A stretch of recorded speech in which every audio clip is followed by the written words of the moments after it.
C'est un homme dont la détermination et la force de vaincre les épreuves n'a d'égal que son optimisme.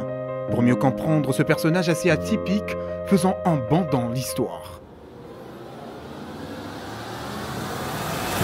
Né le 22 août 1960 à Léopoldville, actuel Kinshasa en République démocratique du Congo, après les indépendances d'un père et d'une mère pasteur, officier de l'armée du salut, les commissaires Bimwala, Roger Bimwala Mampuya va très tôt baigner dans l'univers des enseignements bibliques et des principes moraux dictés par celle-ci. Martelé par son père, le commissaire Étienne Bimwala, un homme d'une grande rigueur, ce qui va considérablement façonner sa personnalité. Il est marié et père de 3 enfants. Après l'obtention de son bac et de son graduat, c'est en Europe et aux États-Unis qu'il va poursuivre ses études.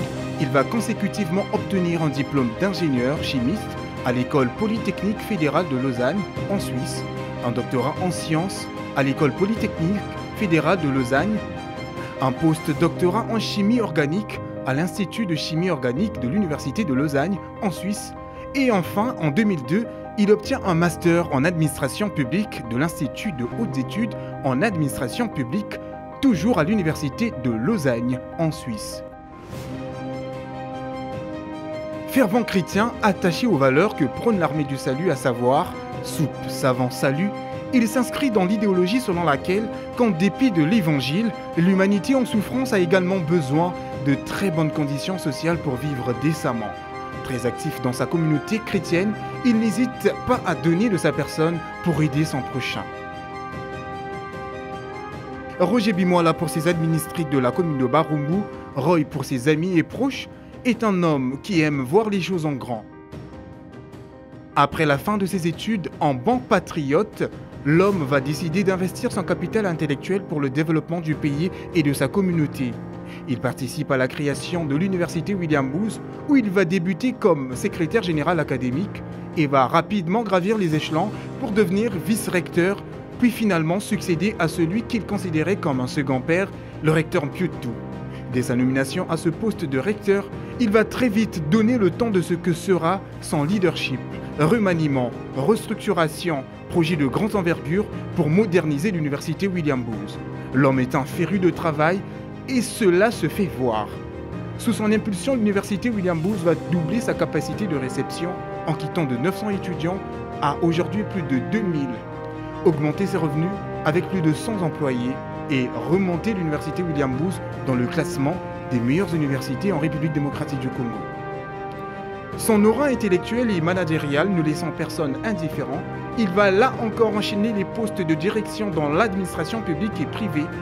De retour au bercail, il va créer sa propre entreprise, Telmat, société spécialisée dans le secteur pharmaceutique, coordonnateur du bureau d'études près le cabinet du gouverneur de la ville de Kinshasa, collaborateur scientifique à l'Institut de hautes études en administration publique à l'Université de Lausanne, consultant à l'ONU Kinshasa, consultant chargé des missions de la Fondation Hirondelle suisse, directeur général de Praxis Africa, professeur de management public à l'Institut facultaire de management public et de chimie générale à la faculté de médecine, Université William Booth, Armée du Salut.